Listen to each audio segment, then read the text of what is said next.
Entrepreneur by Nutrition Coach. This is Dua Arshid, your host and nutritionist. As promised, हम लोग दोबारा एक नए एपिसोड के साथ आप लोगों के सामने हाजिर हैं, एक नए टॉपिक के साथ और एक नई मेहमान के साथ भी। इनसे आप अच्छे तरीके से वाकिफ़ होंगे क्योंकि आप इनको और भी बहुत जगहों पे देखते रहते हैं और हमारे ही शो पर आप इन्हें पहले भी देख चुके हैं। तो आज हमारे साथ जो मेहमान मौजूद हैं वो हैं मिस हमाला ख़ान। अस्सलाम वालेकुम हमाला, कैसी हैं आप? वालेकुम सलाम। दुआ में बिल्कुल ठीक, आप कैसी हैं? मैं भी बिल्कुल ठीक, थैंक यू सो मच। आपने आज दोबारा हम लोगों को टाइम दिया और आप हमारे साथ मौजूद हैं बहुत अच्छी अच्छी बातें शेयर करने के लिए व्यूअर्स के साथ। जी जी। ओके हमारा, तो आज का हमारा टॉपिक जो है मैं व्यूअर्स को भी बताती चलूँ वो ये है कि हम लोग बात करने वाले हैं आयरन डेफिशिएंसी एनीमिया पर। एनीमिया का हम सबको पता है कि खून की कमी होती है, तो आयरन डेफिशिएंसी एनीमिया क्योंकि एक बहुत ज़्यादा कॉमन चीज़ है, इसलिए हम लोग आज इसी पर डिस्कशन करने वाले हैं कि ये होती क्या है, किस वजह से हो सकती है और इसकी ट्रीटमेंट के लिए हम लोग क्या कुछ कर सकते हैं। तो विदाउट वेस्टिंग एनी टाइम हम आते हैं अपने टॉपिक की तरफ। हमारा सबसे पहले आप ये बता दें कि एनीमिया का हम सबको पता है कि वो खून की कमी होती है, लेकिन आयरन की डेफिशिएंसी की वजह से किस तरीके से एनीमिया हो सकता है, मतलब वो होता क्या है iron deficiency anaemia basically.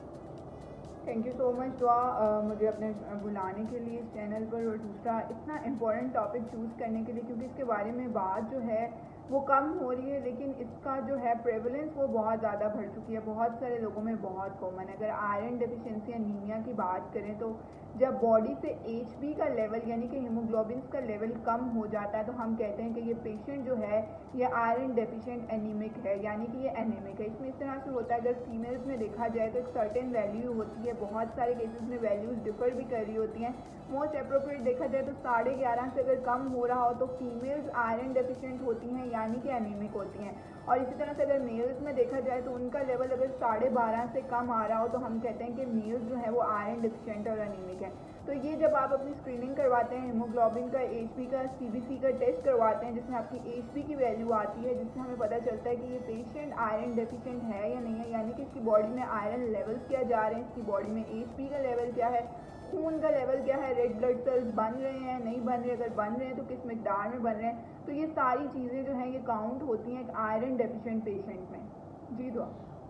All right हमारा, थैंक यू सो मच। अच्छा, अब हम ये देख रहे हैं कि जैसे हमने देखा जो रिसेंटली भी पाकिस्तान के अंदर भी जो न्यूट्रिशन रिलेटेड सर्वेज़ हुए हुए हैं, जिनको हम नेशनल न्यूट्रिशन सर्वेज़ भी बोलते हैं, उनसे भी हमें ये पता चलता है कि पाकिस्तान में ख़ास तौर पे जो है वो आयरन की कमी काफ़ी ज़्यादा प्रिवेलेंट है। तो पाकिस्तान में ऐसा स्पेसिफिकली क्या इशू है जिसकी वजह से ये इतनी ज़्यादा प्रिवेलेंट होती चली जा रही है? बिल्कुल बिल्कुल ऐसे ये दुआ, क्योंकि यहाँ पर जो लोग हैं, सबसे पहले मैं बात करूँ तो उनमें अवेयरनेस का लेवल जो है वो बहुत ज़्यादा कम है। हम अपनी तरह से बहुत ज़्यादा अवेयरनेस प्रोवाइड कर रहे होते हैं, लेकिन हर इंसान उसको किस लेवल तक समझ रहा होता है, किस लेवल तक अपना ट्रीटमेंट लेकर जा रहा होता है, वो प्रेवलेंस की एक बहुत बड़ी वजह बन जाती है। तो ज़रूरी नहीं है कि हर इंसान जो है वो अपनी सेल्फ केयर उसी तरह से कर रहा हो। दूसरा, पाकिस्तान में जो है पुअर डाइटरी कॉम्बिनेशंस का जो रिस्क फैक्टर है वो बहुत ज़्यादा मौजूद है। बहुत सारे ऐसे लोग हैं जिनके डाइट में ऐसी चीज़ें मौजूद नहीं हैं जिनसे उनका आयरन लेवल पूरा हो सके। तीसरी बात अगर इसमें की जाए तो बहुत सारी प्रेग्नेंट वुमेन्स जो होती हैं, क्योंकि 1 बाय 1 जो उनकी प्रेगनेंसी चलती आ रही होती है और गैप्स जो होते हैं उसमें कम होते हैं, तो उनमें भी आयरन का लेवल जो होता है बहुत ज़्यादा कम रहता है और उनको बहुत ज़्यादा रिस्क फैक्टर पर देखा जाता है। तो ये 2 से 3 जो हैं मेन वजूहात हैं जिसकी वजह से मुझे लगता है कि पाकिस्तान में प्रेवलेंस जो है वो दिन ब दिन बढ़ती जा रही है। जी।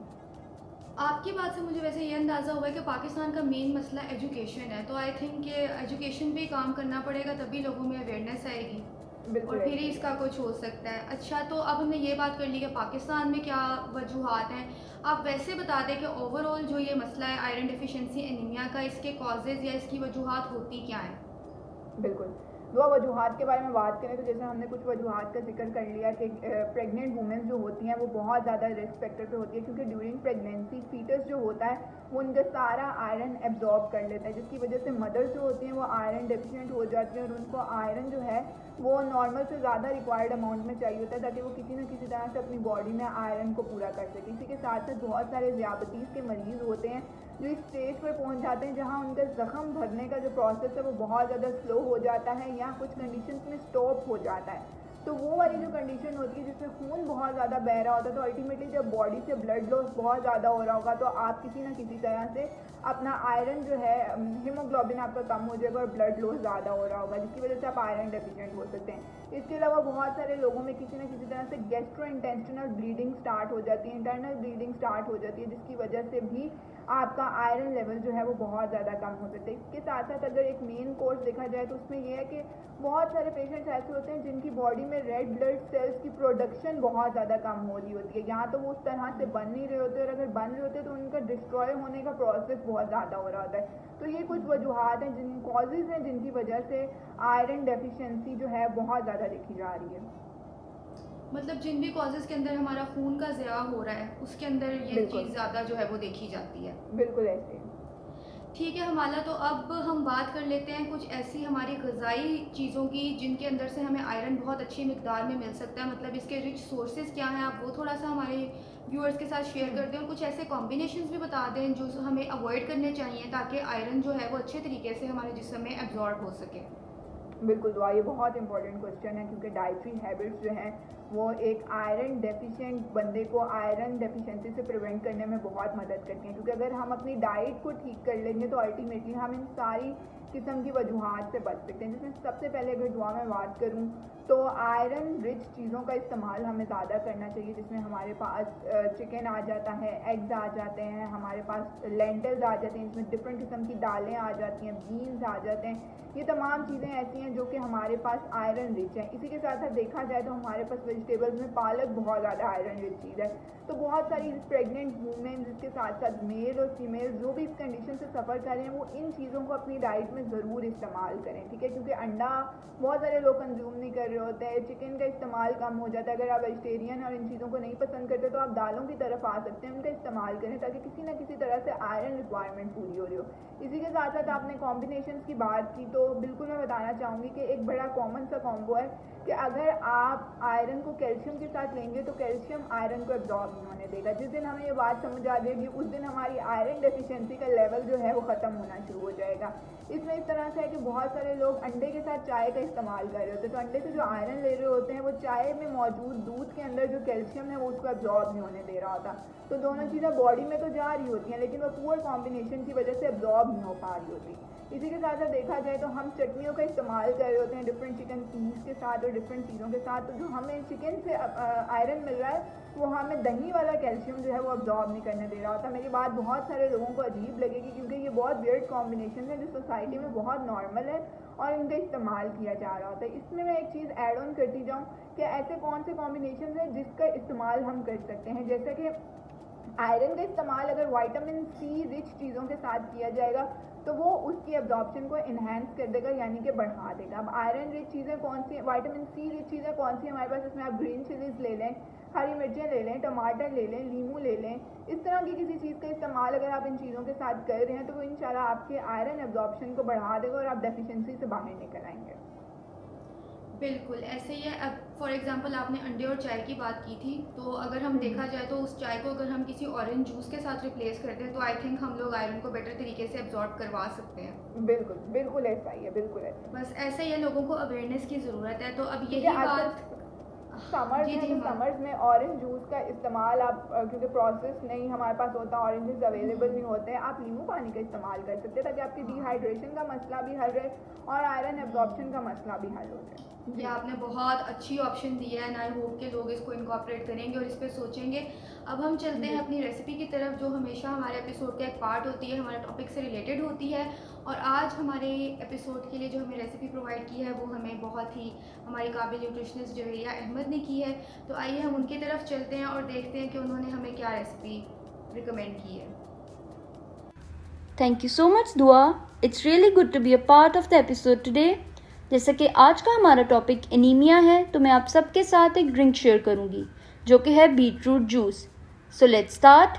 All we need is 1 small beetroot यानी कि 1 चुकंदर, 1 small carrot, 7 to 8 mint leaves, a pinch of black salt and half lemon. सारी चीज़ों को ब्लेंडर में डाल दें, लीमू का रस निचोड़ दें और 1 कप पानी डालकर ब्लेंड कर लें।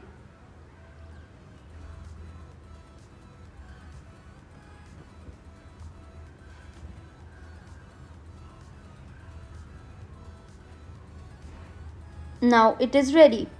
बीटरूट आयरन का एक अच्छा सोर्स है और आयरन के अलावा भी इसमें बहुत से विटामिन्स, मिनरल्स और हेल्दी कंपाउंड्स पाए जाते हैं। आयरन हीमोग्लोबिन की फॉर्मेशन के लिए बहुत इंपॉर्टेंट है, वरना red blood cells properly form नहीं हो पाएंगे और बॉडी में ऑक्सीजन कैरी करने की उनकी कैपेसिटी जो है वो कम हो जाएगी। इसी तरह इसमें विटामिन B6 और कॉपर मौजूद होता है।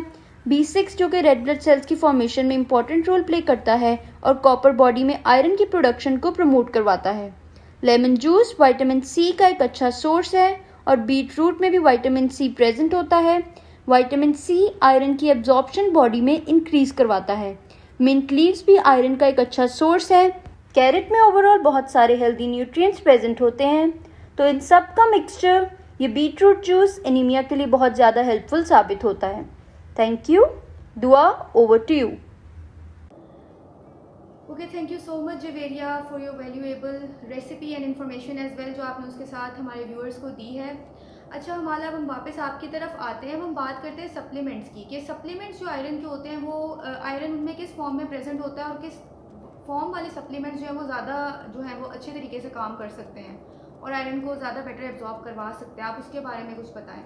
अच्छा, जहाँ सप्लीमेंट्स की बात आ जाती है वहाँ मैं एक बात ज़रूर कोट करती हूँ कि जिस चीज़ को हम डाइट के थ्रू यानी कि नेचुरली मौजूद आयरन के थ्रू प्रिवेंट कर सकते हैं ना, उसमें हमें सप्लीमेंट्स का इस्तेमाल उस स्टेज पर जाकर करना चाहिए जहाँ ये लेवल जो हैं वो बहुत ज़्यादा डेफिशिएंसी की तरफ जा रहे हों। यानी कि एक नॉर्मल फीमेल में देखा जाए या एक प्रेग्नेंट फीमेल को तो चलो बाद में, लेकिन एक नॉर्मल में देखा जाए तो अगर आपका लेवल 11.5 से बिल्कुल थोड़ा सा कम है, 10 पर है या 9 पर है, तो आप कोशिश करें कि आप इसको डाइट के थ्रू ही ट्रीट करें, क्योंकि अल्लाह ताला ने नेचर में इतनी अच्छी चीज़ें रखी हैं कि हम इसको फूड के थ्रू ही ट्रीट कर सकते हैं। हाँ, अगर आपका जो प्रोसेस है या आपकी जो आयरन डेफिशिएंसी है वो इससे ज़्यादा बढ़ गई है कि अब वो सर्टेन लेवल तक आ गई है जहाँ पर आप फूड के साथ साथ आपको मेडिकेशन और सप्लीमेंट्स की ज़रूरत है, तो कहीं पर भी आप आयरन रिच सप्लीमेंट्स जो हैं जो विटामिन C के साथ अवेलेबल है, इन सारी चीज़ों के साथ अवेलेबल है, आप उनका इस्तेमाल कर सकते हैं।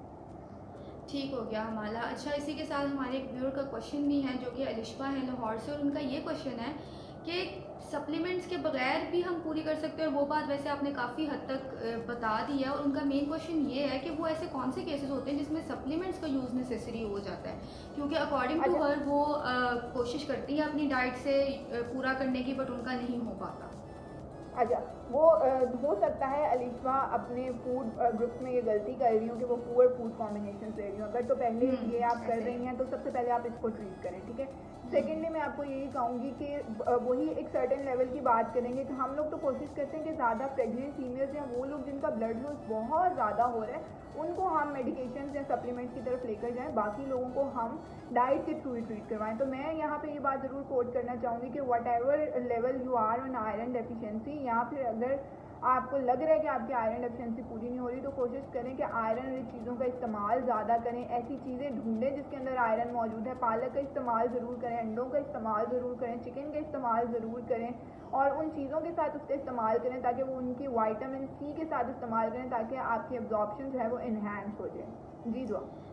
ओके हमारा, तो बेसिकली आपकी बात का ये मकसद मुझे समझ आया है कि मोस्टली हम लोगों को पता नहीं होता और हम गलत कॉम्बिनेशंस ले रहे होते हैं जिससे आयरन एब्जॉर्ब नहीं हो पा रहा होता, इसलिए हमारे लेवल्स पूरे नहीं हो पाते। बिल्कुल ऐसे ही। सो हमें उन चीज़ों पे ध्यान देना चाहिए कि जिस तरीके से हमारा आयरन जो है वो ज़्यादा एब्जॉर्ब हो सके। उसके बाद इंशाल्लाह आई थिंक सप्लीमेंट्स के बगैर भी जो है वो हम काफ़ी हद तक अपने आयरन लेवल्स को मेंटेन रख सकते हैं। ऑलराइट हमारा, थैंक यू सो मच। आपने बहुत अच्छी टिप्स दी हैं और बहुत अच्छी कॉम्बिनेशन जो शायद मेरे जहन में भी नहीं थे कभी, जैसे नींबू पानी वाला कॉम्बिनेशन विद अंडा, वो आपने बहुत अच्छा दिया है। तो थैंक यू सो मच अपनी वैल्यूएबल टिप्स के लिए, और आई होप सबको बहुत अच्छा भी लगा होगा आज का एपिसोड और सबको बहुत कुछ सीखने को भी मिला होगा। And thank you so much for your time हमारा। Thank you so much Dua, thank you so much, see you. Alright viewers, तो हम मिलेंगे नेक्स्ट वीक अगेन आपके साथ, आप लोगों को एक नए एपिसोड के साथ और एक नए मेहमान के साथ, एंड ऑब्वियसली एक नए टॉपिक के साथ भी। तब तक के लिए अपना ख्याल रखें। अल्लाह हाफिज़।